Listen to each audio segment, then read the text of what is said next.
안녕하세요. 이번에 환특법 강의 맡게 된 박승창 관세사라고 합니다. 만나뵙게 돼서 반갑습니다.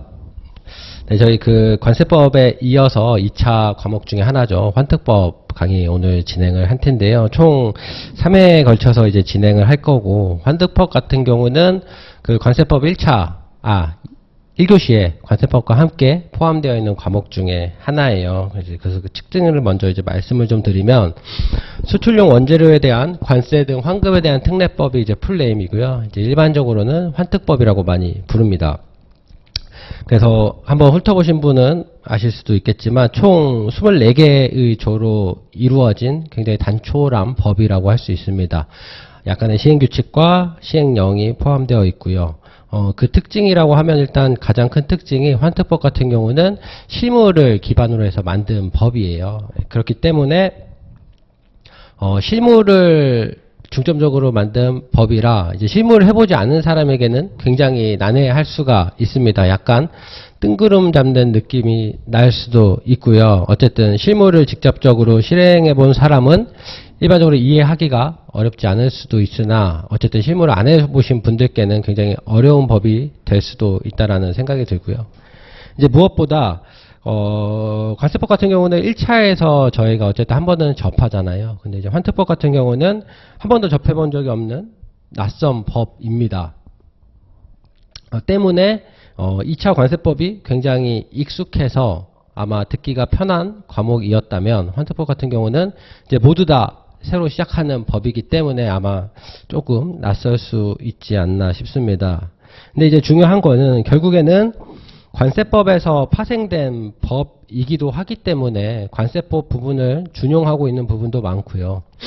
특정한 부분에 있어서는 관세법과 두드러진 차이가 발생을 합니다. 그래서 제가 수업 시간에도 말씀을 드리겠지만 일부 부분에 대해서는 관세법과 비교를 하면서 보시는 게 좋을 거예요. 똑같은 예를 들어 이자율이지만 아직 개정 반영이 안 돼서 이자율이 과거에 멈춰져 있는 게 환특법이기도 하고요. 그래서 그 비교를 하면서 나중에 관세법과 환특법 모두 다 들었을 때 혼동이 되지 않도록 꼭 구분을 해서 체크를 하셔야 된다는 말씀 드리고 싶고, 무엇보다 중요한 거는 환특법이 이제 24개 조로밖에 이루어지지 않았어요. 근데 매년 한 문제씩 반드시 출제가 되고 있는 분야죠. 예를 들어서 뭐 보세구역 7장으로 치면 올해 같은 경우도 출제가 뭐 한 문제 되긴 했지만 한 문제 출제가 될까 말까 한 장들이 굉장히 많습니다. 근데 이제 환특법은 그 양에 비해서 반드시 한 문제가 출제가 되는 부분이기 때문에 약간 낯설고 어려움이 초반에 있을 수는 있겠지만 반드시 가져가야 될 법입니다. 그래서 포기하지 않고 좀 환특법을 꼭 쥐고 갔으면 좋겠고요. 환특법을 또 보다 보면 24개 조밖에 되지 않기 때문에 출제될 부분들이 어쩌면 또 명확히 할 수 있습니다. 그리고 고시가 나오지가 않고 시행규칙과 영 자체도 그렇게 많지 않기 때문에 개념 이해만 잘 되어 있으면 충분히 점수 획득하는데 좋은 법이 아닐까, 부분이 아닐까 싶고요. 그래서 환특법은 대부분 처음으로 받아들이시는 법이기 때문에 진도 자체를 천천히 진행을 할 거고, 그 다음에 이 부분에 대해서는 좀 리뷰를 계속 해서 쌓아가는 방식으로 진행을 할 예정입니다. 그래서 뭐 그 점 이해를 해주시고, 환특법 같은 경우는 반드시 가져가야 하는 부분이기 때문에 수업 시간에 좀 집중해서 들으시면 나중에 큰 도움이 되지 않을까 싶습니다. 그래서 내용을 보시면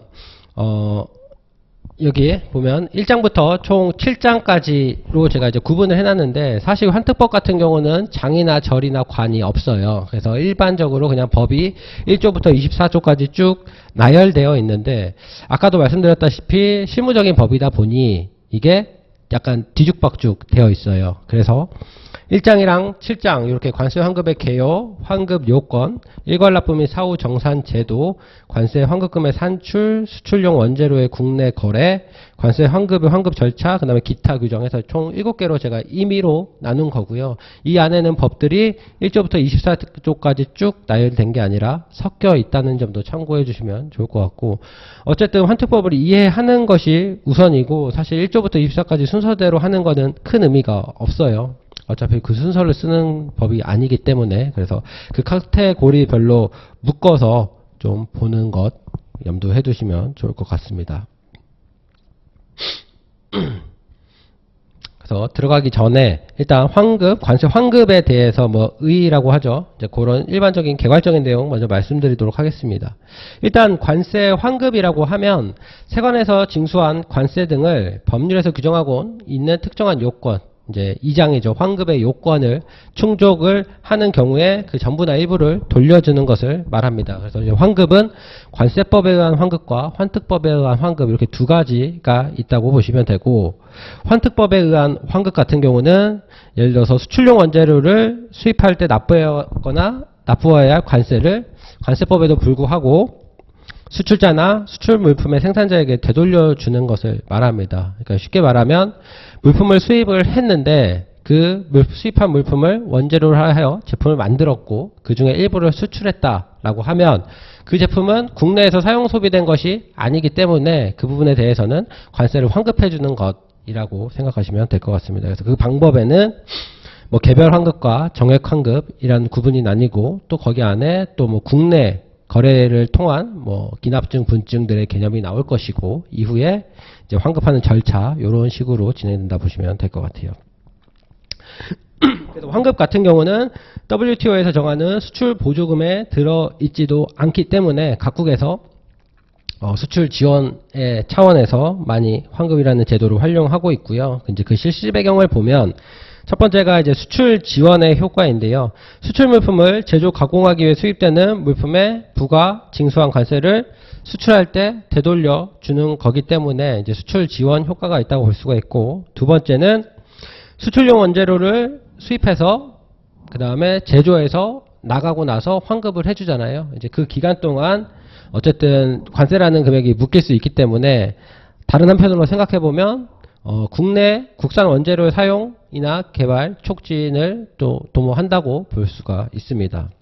세 번째는 간접 소비세의 성격을 반영한 거라고 볼 수 있는데요. 이게 이제 환특법의 환급을 설명할 수 있는 가장 쉬운 내용이라 보시면 되는데, 간접 소비세라고 하면 이제 소비를 전제로 우리가 관세를 부과하는 거잖아요. 근데 이 환특법에 해당하는 제품들 같은 경우는 국내에서 사용 소비가 안 되고 해외에서 수출이 되죠. 해외에서 사용이 되죠. 근데 만약에 이거를 간접 소비세라고 해서 부과를 해버리면 우리나라에서도 부과가 되고 사용하지 않았음에도 그 다음에 현지에서도 부과가 되는 이중 부과가 있을 수가 있습니다. 그래서 그거를 막는 것이 환급의 또 하나의 원인 존재 이유라고 보시면 될 것 같아요.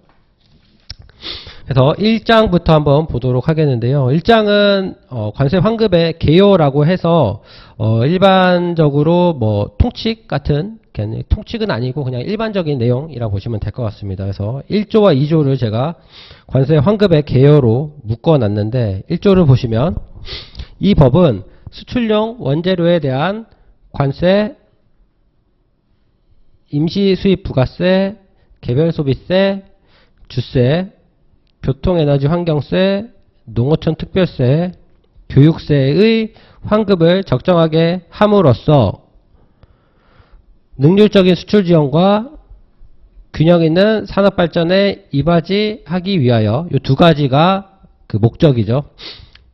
관세법, 임시 수입 부가세법, 개별 소비세법, 주세법, 교통에너지 환경세법, 농어촌 특별세법, 교육세법, 국세기본법, 국제징수법에 관한 특례를 규정함을 그 목적으로 하고 있습니다. 그래서 환특법에 해당하는 법은 당연히 관세가 있을 거고, 임시 수입 부가세, 개별 소비세, 주세, 교통에너지 환경세, 농어촌 특별세, 교육세가 해당이 됩니다. 제가 이걸 일일이 체크한 이유는 관세법이랑은 좀 다르기 때문이에요.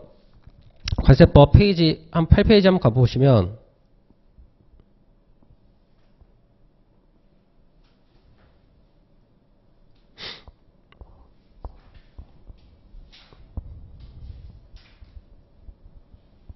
관세법에서는 이제 다루고 있는 법들이 부가가치세, 지방소비세, 담배소비세, 지방교육세, 교별소비세, 주세, 교육세, 교통에너지 환경세, 농어촌 특별세가 포함이 됩니다. 즉 환특법에는 여기 부가가치세, 지방소비세, 담배소비세, 지방교육세 이렇게 네 가지는 해당이 안 돼요.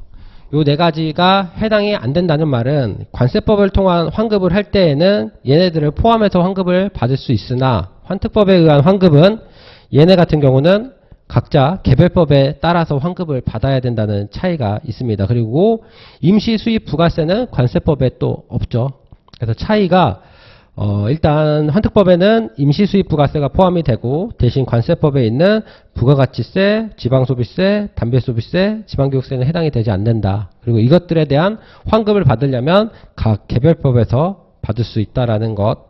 그래서 그 차이가 있습니다. 그래서 이제 환특법은 기본적으로 이렇게 관세법과 비교해서 봐야 되는 부분들이 분명히 있어요. 나중에 모든 내용을 학습하고 나서 이 내용들이 다 머릿속에서 이제 섞이는 경우가 생기거든요. 그래서 그런 거 방지하기 위해서 미리 차이점들은 좀 체크해서 가시면 좋을 것 같습니다.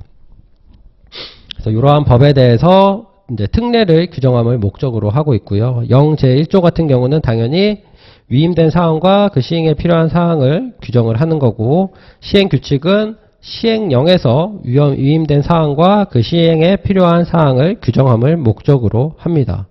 0은 당연히 법을 보조하는 것이고 시행규칙은 0을 보조하는 것. 그래서 법과 0과 시행규칙까지가 저희 시험 범위. 그 이후에 다루는 게 고시인데 고시는 저희 시험 범위에는 해당되지 않습니다.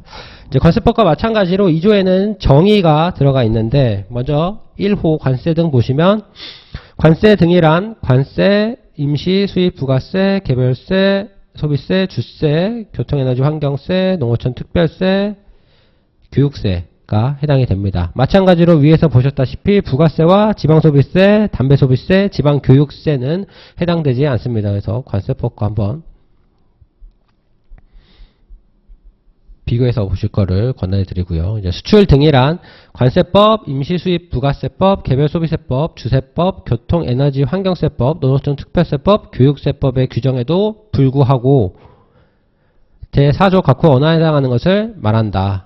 그래서 이런 규정들에도 불구하고 환특법에서는 별도로 수출 등을 정하고 있고 그 수출 등에 대해서는 정의는 여기 4조에서 정하고 있습니다. 실제로 이 4조를 이해하는 것이 어떻게 보면 환특법을 이해하는 첫 걸음이라고 볼 수가 있어요. 여기서 이제 이해가 안 되고 꼬이면은 환특법 전체가 이해가 어렵습니다. 그래서 오늘 진행을 할 거고, 수출 물품이란 수출 등의 용도에 제공되는 물품을 말하고요. 소요량, 이제 개별 환급이라는 개념이 등장할 때 이제 가장 중요한 게 소요량인데, 환급 자체에서 개념 자체가 중요한 게 소요량이라고 볼 수 있어요. 그 이유는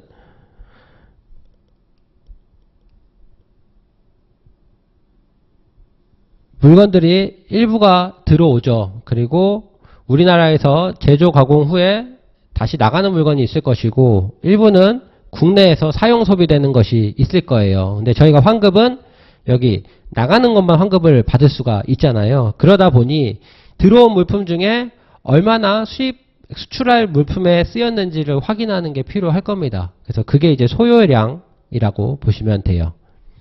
그래서 소요량이란 수출 물품을 생산하는 데 드는 원재료의 양으로서 생산 과정에서 정상적으로 발생되는 손모량을 포함한 것을 말한다. 그래서 제가 말한 거는 약간 광의의 소요량이고, 들어온 물품 중에 국내에서 제조에 쓰인 양이 얼마나 되냐, 이게 소요량이라고, 여기서 말하는 소요량이라고 보시면 되는데, 뒤에 후단에 정상적으로 발생되는 손모량을 포함한 것을 말한다라는 것은, 예를 들어서 원단이 이렇게 길게 들어온다고 치고 만약에 이 원단으로 바지를 만든다고 치면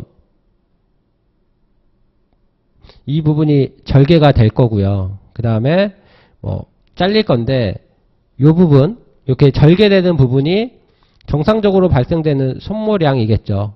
그래서 요것도 소요량으로 포함한다라는 내용이라고 보시면 됩니다. 그래서 잘라내는 부분을 빼는 게 아니라 포함해서 제품을 만들 때 정상적으로 발생되는 손모량이 있다면 그건 역시 포함한 게 소요량이다 라고 보시면 되고, 5번에 환급이란 제3조에 따른 수출용 원재료를 수입하는 때에 납부하였거나 납부할 관세 등을 관세법 등의 규정에도 불구하고 수출자나 생산자에게 되돌려주는 것을 말한다. 그래서 환급의 정의가 나와 있고, 6번째 정산이란 이건 제가 이제 6조 오늘 일괄납부 한 다음에 말씀을 다시 드릴 텐데, 제1항에 따라 3조에 따른 수출용 원료에 대해 일정 기간별로 일괄납부한 관세득과 지급이 보류된 환급금을 상계하는 것을 말한다. 그래서 정산이라고 하면 이제 나갈 것과 내야 될 것과 받을 것들을 이제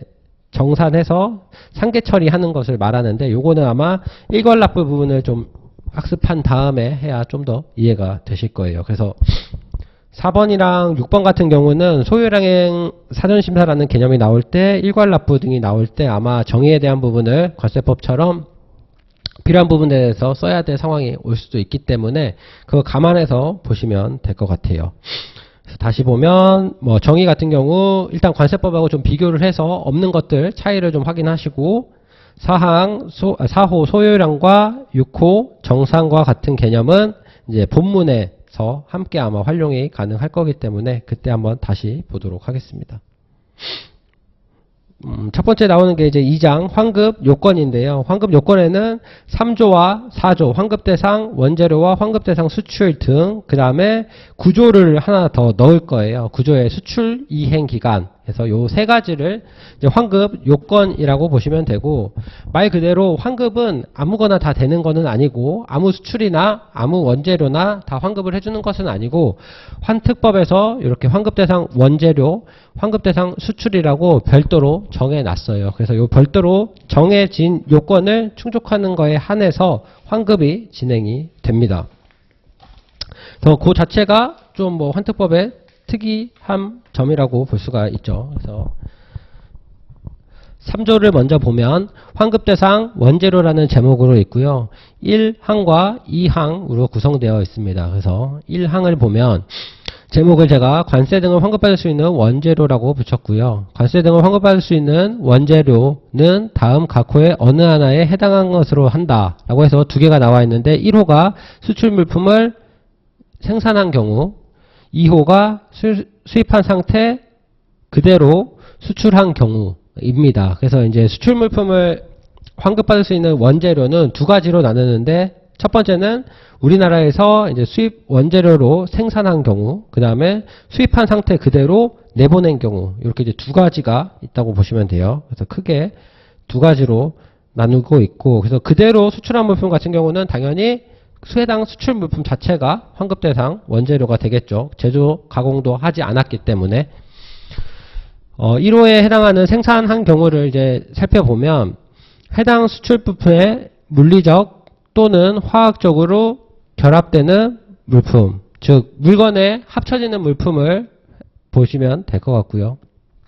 남목은 해당 수출 물품을 생산하는 공정에 투입되어 소모되는 물품, 투입이 돼서 소모가 되는 물품은 이제 환급 대상 원재료가 됩니다.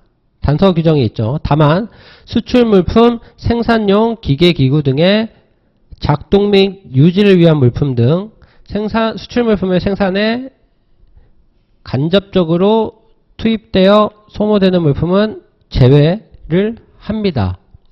예를 들어서 공장에서 이제 물건을 만드는 기계가 있다고 치면, 이 기계를 돌릴 때 예를 들어서 뭐 윤활유나 구리스 같은 게 쓰일 수가 있어요. 이 기계 작동에 사용이 되고 제품이 만들어져서 수출 나간다고 하면, 사실 윤활유랑 구리스는 이 기계에 들어간 거지 완성된 제품에 들어간 게 아니잖아요. 그러니까 어떻게 보면 간접적으로 투입된 것들은 당연히 제외된다고 보시면 될 것 같습니다. 그래서 남목은 생산 과정에 투입되어 소모되는 물품이나 직접적으로 투입된 것만 포함이 되는 거지, 간접적으로 투입되어 소모되는 것들은 제외를 합니다. 걔네들은 나간 게 아니니까.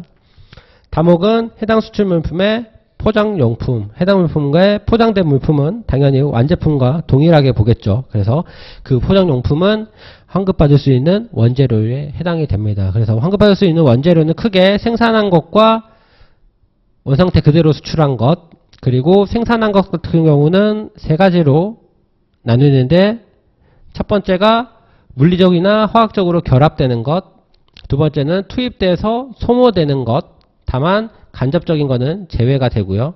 세 번째는 포장용품. 이렇게 해서 구분해서 보시면 될 것 같습니다. 그래서 1항을 봤고요. 2항 대체 환급 보도록 하겠습니다. 국내에서 생산된 원재료와 수입된 원재료가 동일한 질과 특성을 갖고 있어서 두 번째, 상호 대체 사용이 가능하고요. 세 번째, 수출 물품에서 생산 과정에서 이를 구분하지 않느냐고 사용되는 경우에는 수출용 원재료가 사용된 것으로 본다.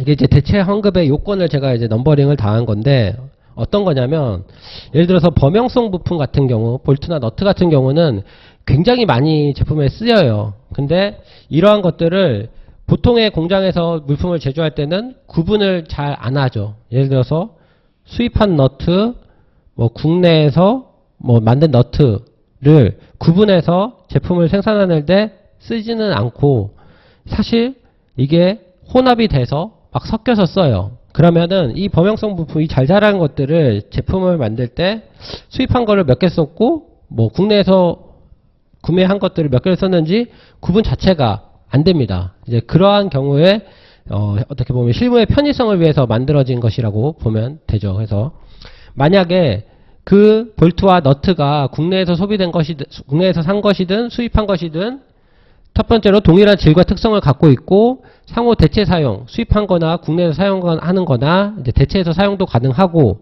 그 다음에 생산돼서 이를 구분하지 않고 사용된다면 그 사용된 것들에 대해서 그냥 수출용 원재료가 사용된 것으로 보겠다. 국내에서 생산한 거 빼고 이러지 않겠다. 왜냐하면 뭐 범용성 부품이나 이런 거 같은 경우는 현실적으로 공장 내에서 구분해서 사용하기가 굉장히 어렵습니다. 그래서 그런 실무적인 내용을 반영한 것이라고 보면 될 것 같습니다. 그러다 보니 이제 대체 환급에 대해서는 뒤에서도 얘기가 한번 나와요. 약간의 제재를 가하고 있습니다. 그 부분에서 말씀을 드릴 거고. 그래서 환급 대상 원재료는 크게 이렇게 두 가지라고 보시면 될 것 같아요. 아까 말씀드렸던 1항의 내용과 2항의 대체 환급까지. 대체 환급은 이러한 세 가지 요건을 충족하고 있다면 국내에서 구매한 것이라도 수출용 원재료가 사용된 것으로 보겠다. 이 말 자체는 환급을 해주겠다는 뜻이겠죠. 구분심 보고. 4조는 환급 대상 수출입니다. 그래서 사실상 3조 환급대상 원재료보다는 4조 환급대상 수출 등이 굉장히 중요한 개념이에요. 관세법과 약간 다른 것들도 있고 해서 좀 체크를 해주시고 총 4가지로 구분을 하고 있습니다. 그리고 이 4가지에 해당하는 시행규칙 2조가 있어요. 2조의 1항은 4조의 1항을 뒷받침하는 거고 나머지도 2항, 3항, 4항이 모두 다 이제 관세법, 환특법 4조의 각 호를 보완하고 있다고 보시면 되고요. 이 1호부터 4호까지는 각각 단답이 충분히 가능합니다. 지금은 개념이 조금 어려울 수 있지만 환특법을 계속 공부하다 보면 가장 많이 언급이 되는 부분이기도 하고 이해가 아마 되실 건데 아마 처음에 이해하는 게 조금 어려울 수도 있을 것 같아요. 근데 별건 아닙니다. 그래서 1호를 보면 관세법에 따라 수출신고가 수리된 수출 관세법에 따라 수출신고가 수리된 물품은 수리된 수출 같은 경우는 환급대상 수출로 보겠다. 근데 중요한 거는 요 다만이죠. 다만 무상 수출 같은 경우에는 기재부령으로 정하는 수출만 환급대상 수출로 인정해주겠다. 그러니까 무상 공짜로 보냈는데도 얘네는 환급대상 수출로 인정을 해주겠다는 거예요. 우리가 돈 받을 게 없음에도 불구하고. 그래서 그 내용이 아래 시행규칙 제2조에 들어가 있는데 내용을 보시면 수출용 원재료에 대한 환특법 제4조 1호 단서에서 기재부령으로 정하는 수출이란 다음 각 호의 수출을 말한다 라고 해서 총 7가지가 나와 있습니다. 그래서 요거는 조금 붙여서 볼 건데 먼저 1호와 6호를 같이 볼게요. 먼저 1호는 외국에서 개최되는 박람회, 전시회, 견본시장, 영화제 등에 출품하기 위하여 무상으로 반출하는 물품의 수출. 즉 박람회, 전시회 등에 출품하기 위해서 무상으로 반출하는 건데 이 중에서도 다만 외국에서 외화를 받고 판매된 경우에는 무상 수출이지만 현지에서 판매되었고 그것은 어떻게 보면 유상 수출과 같다고 볼 수가 있기 때문에 이 부분에 대해서는 환급을 해주겠다 라는 내용이라 보시면 돼요. 그래서 이 단서들이 굉장히 중요합니다. 외국에서 개최되는 박람회에 무상으로 나간다고 해서 되는 건 아니고 현지에서 외화를 받고 판매된 경우에만 환급대상 수출이 되는 거고 6호 보면 위탁 판매를 위하여 무상으로 반출하는 물품의 수출인데 이건 역시도 외국에서 외화를 받고 판매된 경우에 하란다. 그러니까 이 단서들이 더 중요한 거라고 보시면 돼요. 그래서 마찬가지로 얘도 무상으로 위탁 판매에서 나가긴 나갔지만 현지에서 판매가 됐고 현지에서 판매가 됐다는 것은 수출한 거나 마찬가지잖아요. 그렇기 때문에 환급대상 수출을 인정해 주겠다라는 내용으로 보시면 되고 3번하고 4번을 묶어서 보면 3호 같은 경우는 수출 물품이 계약 조건과 서로 달라서 반출된 물품에 대체하기 위한 물품을 수출. 4호는 해외 구매자의 수출 계약을 위하여 견본용 물품의 수출. 얘네 두 개 같은 경우는 무상으로 수출했지만 환특법상 수출로 인정해 주겠다라는 건데 요거는 어떻게 보면 기존의 수출을 좀 지원해 주기 위한 부분이라고 볼 수 있을 것 같아요. 이미 수출된 물품이 계약 조건과 달라서 대체하는 물품 역시도 기존의 수출을 좀 보조하기 위함이고 수출 계약을 위해서 무상으로 송부하는 견본용 물품 역시도 견본이 나가서 잘 되면 또 수출로 이어질 수 있으니 이 두 개는 환특법상 수출로 인정해 주겠다라는 개념 정도로 이해해 주시면 될 것 같아요. 그 다음에 보실 게 이제 5호와 5의 2호인데 보시면 외국으로부터 가공임 또는 수리비를 받고 이게 이제 수탁 가공이죠. 국내에서 가공 또는 수리할 목적으로 수입된 원재료를 가공하거나 수리한 물품의 수출 또는 당해 원재료 중 가공하거나 수리하는 데 사용되지 아니한 물품의 반환을 위한 수출입니다. 이건 이제 내용이 좀 길어서 헷갈릴 수가 있는데 일단 수탁 가공이라는 것은 예를 들어서 중국에서 원재료들을 보내고 우리나라에서 제조 가공을 하고 내보내는 것. 요게 이제 수탁 가공의 형태인데 예를 들어서 중국에서 1000개의 원재료를 보냈다고 해요. 1000개를 만들 수 있는. 근데 이제 우리나라에서는 예를 들어서 900개만 만들었고 900개를 내보내면서 나머지 100개에 해당하는 원재료가 있겠죠. 얘를 같이 반납을 했어요.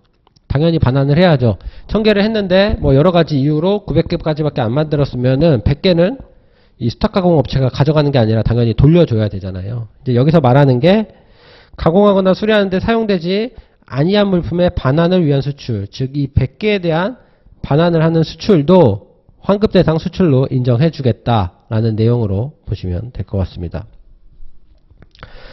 그 다음에 5의 2는 외국에서 위탁 가공할 목적으로 반출하는 물품의 수출. 반대죠. 요거는 위탁 가공인데 한국에서 원재료들을 보내고 중국에서 생산한 다음에 들여오거나 현지에서 판매될 수가 있겠죠. 이제 이런 경우 위탁 가공으로 나가는 물품의 수출 역시도 환급 대상 무상 수출로 보겠다. 2호 자체는 조금 얘만 별도로 묶일 게 없는 건데 내용 보시면 해외에서 투자 건설 용역 산업 설비 수출 기타 이에 중요한 사업에 종사하고 있는 해외에서 종사하고 있는 우리나라의 국민에게 무상으로 송부하기 위하여 반출되는 기계, 시설자재, 근로자용 생활 필수품, 그 사업과 관련하여 사용하는 물품으로서 지정한 확인한 물품. 네, 요 물품 같은 경우는 어떻게 보면 외국에서 사는 외국에 있는 우리나라 건설 현장을 좀 지원해주기 위한 목적이라고 보시면 될 것 같아요. 그래서 요 7가지 같은 경우에는 환급 대상 수출에 해당이 됩니다. 당연히 유상으로 나가는 수출은 무조건 해당이 되겠죠. 근데 이제 무상 수출 중에서는 요 7가지에 해당되어야만 무상임에도 불구하고 환급 대상 수출로 인정해 주겠다라는 개념으로 보시면 될 것 같습니다. 그래서 요 1호의 내용과 시행규칙 2조 1항 1호에 대한 내용을 묶어서 단답으로 좀 준비를 해주시고 이어서 2호를 보면 우리나라 안에서 외화를 획득하는 판매 공사 중 기재부령으로 정하는 것입니다. 그래서 요거는 키는 우리나라 안에서 외화를 획득하는 판매 또는 공사 가 일단은 환급 대상 수출 대상이 되는데 다 되는 건 아니고 이건 역시도 기재부령으로 이제 정해줍니다. 그게 시행규칙의 내용인데 외화를 획득하는 판매 또는 공사로서 다음 각 호에 언어하는 것을 말한다. 라고 해서 총 5가지를 정하고 있습니다. 첫 번째가 보면 우리나라 안에서 주류하는 미 합중국 군대에 대한 물품의 판매, 즉 주한미군에 대한 판매 1호와 2호는 묶어서 볼 건데요. 주한미군 또는 외교관 물품이죠. 개한 외교관 등의 기관이 시행하는 공사 및 대한민국에서 아니구나.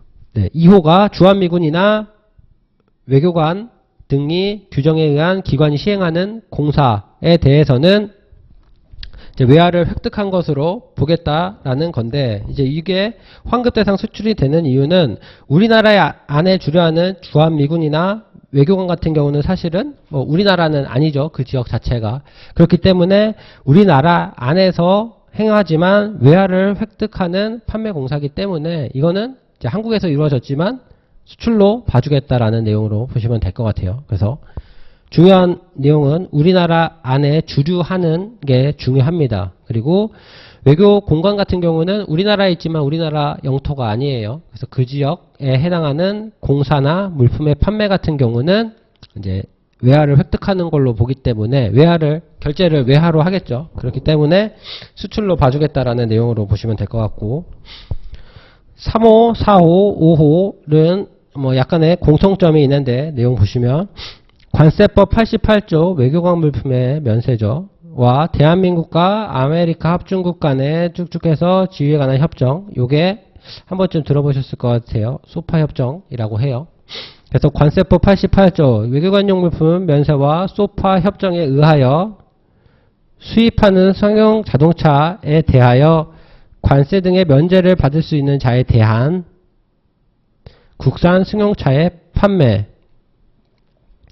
말이 좀 길어서 헷갈리는데 결국에는 수입하는 승용 자동차에 대해서 관세 등의 면제를 받을 수 있는 자, 외교관들이 자동차 수입하면은 관세를 면제받을 수 있잖아요. 이제 그러한 경우에 수입차를 우리나라에서 수입해서 외국 자동차를 우리나라에 수입하는 경우에 그 관세를 면제받을 수 있는 자들한테 만약에 국산 승용차를 판매했다면 이것은 수출로 봐줄게 라는 내용입니다. 뭐 그 이유는 이 관세 등의 면제를 받을 수 있는 자는 사실 자동차를 수입해서 사용을 하더라도 관세가 면제되기 때문에 사실 국산 승용차를 살 이유가 없어요. 근데 면제받을 수 있는 사람들에게 국산 승용차를 팔았다면 이거는 굉장히 칭찬해 줄 만한 일이죠. 우리나라 입장에서는. 그래서 사실 역시 이제 국산 승용차의 판매 역시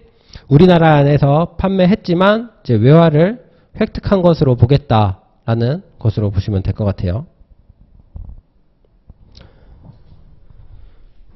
유사한 내용이 이제 4호인데 외국인 투자 촉진법에 의하여 외국인 투자 출자에 신고를 한 자에 대한 자본제인데 이제 이것도 마찬가지 우리나라 생산된 것만 해당이 되죠. 다만 당해 자본제가 수입되는 경우 관세가 면제되는 경우에 한한다. 즉 관세가 면제될 물품을 수입했을 때 관세가 면제될 물품을 이제 수입할 수 있는 사람이 만약에 우리나라에서 생산한 것을 자본제를 구매한다면 뭐 그 역시 우리나라에서도 외화를 획득하는 효과가 있기 때문에 그건 역시도 이제 환급 대상 수출로 봐주겠다라고 보시면 될 것 같아요.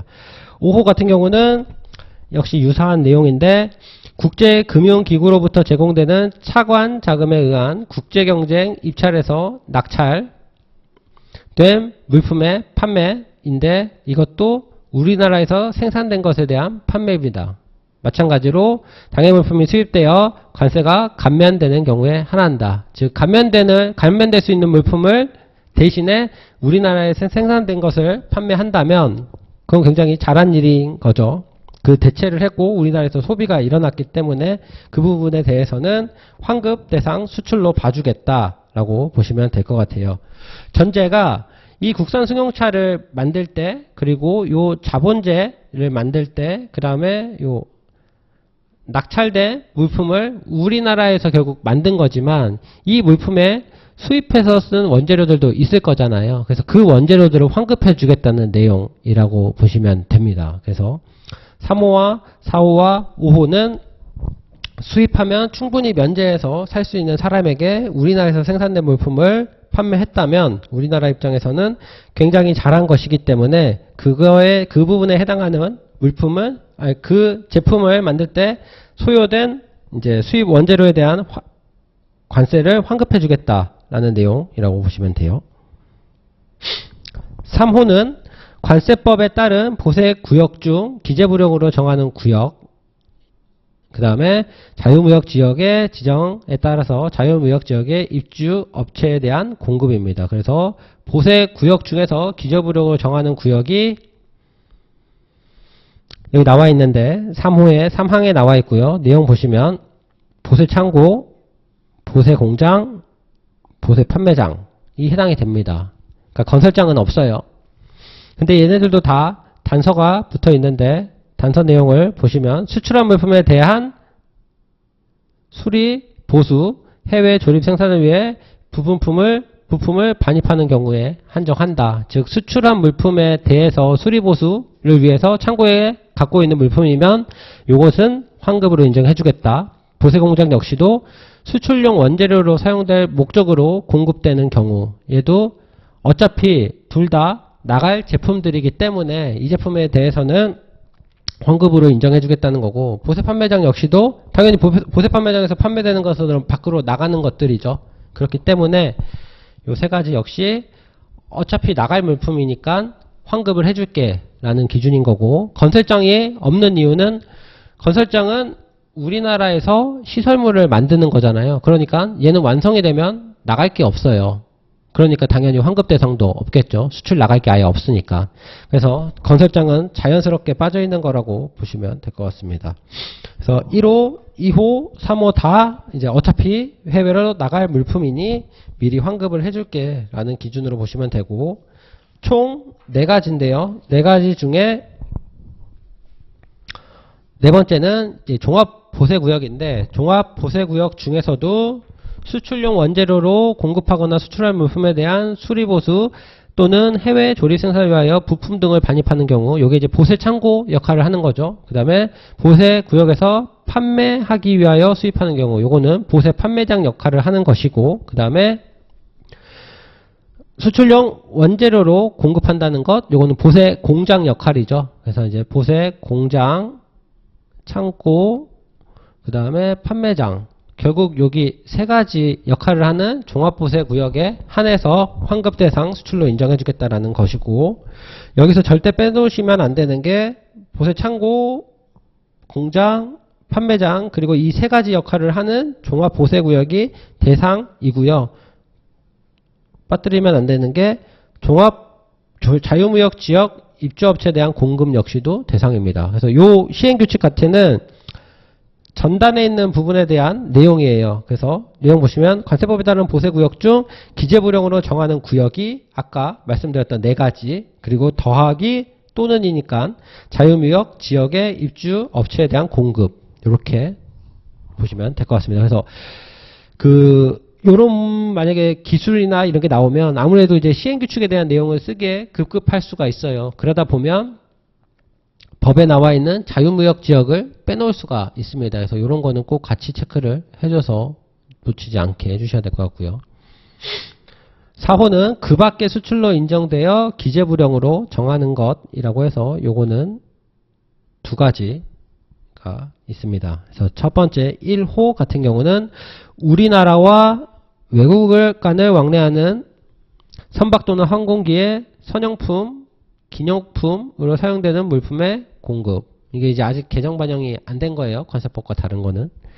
두 번째, 원양산업발전법 6조 1항, 17조 1항 3항에 따라 해양수산부 장관의 허가 승인 또는 지정을 받은 자가 그 원양 어선에 무상으로 송부하기 위하여 반출되는 물품으로서 확인한 물품의 수출. 이 두 가지 같은 경우는 결국에는 선박에 실은 것들이에요. 그래서 우리나라에서 소비 사용하지 않고 어쨌든 해외에서 쓸 거니까 얘네들은 환급을 해줄게 라는 기준으로 보시면 될 것 같습니다. 요 두 번째에 나온 원양산업발전법 6조 1항 17조 1항 3항 같은 경우는 이제 이전에 한번 관세법 할 때 본 적이 있었죠. 내용 보시면 369페이지를 보시면 관세법 143조 1항에 들어가 있습니다.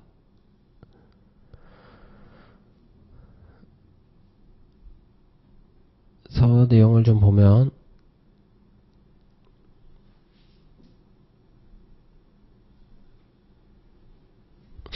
여기 있죠. 원양산업발전법 6조 1항 17조 1항 3항에 따라서 그래서 동일한 물품이라고 보면 되고 이것도 역시도 원양업, 시험업, 교습업이라고 기술을 할 겁니다. 그래서 이렇게 좀 겹치는 것들이 있으면 관세법이 또 한 번씩 또 반복이 되죠. 같이 보시면 좋을 것 같고. 그래서 이 두 가지 같은 경우에는 선박에서 사용하는 물품이지만 환급을 해줄게. 환급해서 우리나라에서 쓸 게 아니니까 인정해줄게 라는 내용으로 보시면 될 것 같아요. 그래서 이건 2개고 이건 4개고 그래서 각각 1, 2, 3, 4호에 해당하는 것들의 시행규칙을 묶어서 꼭 학습을 해주시고 들어가는 것도 제가 굳이 여기다가 이제 숫자를 쓴 것도 1항은 1호는 이제 7개에는 시행규칙이 있고 2호는 5개, 3호는 4개, 4호는 2개가 있습니다. 그래서 이렇게 뭐 몇 개가 해당이 됐고 어떤 게 있었지라는 정도만 좀 기억을 하더라도 충분히 도움이 될 거고 시행규칙 3조를 보면 법 4조 1호 단서 2호 4호에 대한 수출 등에 제공된 물품에 대하여 관세 등의 환급을 받으려는 자는 물품을 공급할 때 또는 환급을 신청할 때 세관청으로부터 수출 등의 사실을 확인받아야 합니다. 내용 보시면 1호 단서나 2호 4호 같은 경우는 우리나라 안에서 이루어지는 것들이 있어요. 이제 얘네 같은 경우는 수출 신고 필증이 없잖아요. 근데 보통은 수출된 사실 같은 경우는 수출 신고 필증으로 확인을 하는데 얘네 같은 경우는 우리나라 안에서 일어난 거기기 때문에 수출 필증이 없잖아요. 그러다 보니 예를 들어서 뭐 외화 획득용 판매 공사라면 아마 납품 계약서나 이런 것들이 있을 거예요. 그런 것들을 이제 수출 필증을 대신해서 그 계약을 증빙할 수 있는 자료들을 제출해야 된다 얘기라고 보시면 될 것 같습니다. 왜냐하면 뭐 이런 수출들이 수출됐다는 사실 혹은 수출에 준하여 인정해주는 것들로 나갔다는 것들을 증빙을 결국은 해야 되기 때문에 그러한 서류들을 요청받는다 한다라고 보시면 될 것 같아요. 잠깐만 쉬었다가 뒤에 더 이어서 보도록 하겠습니다.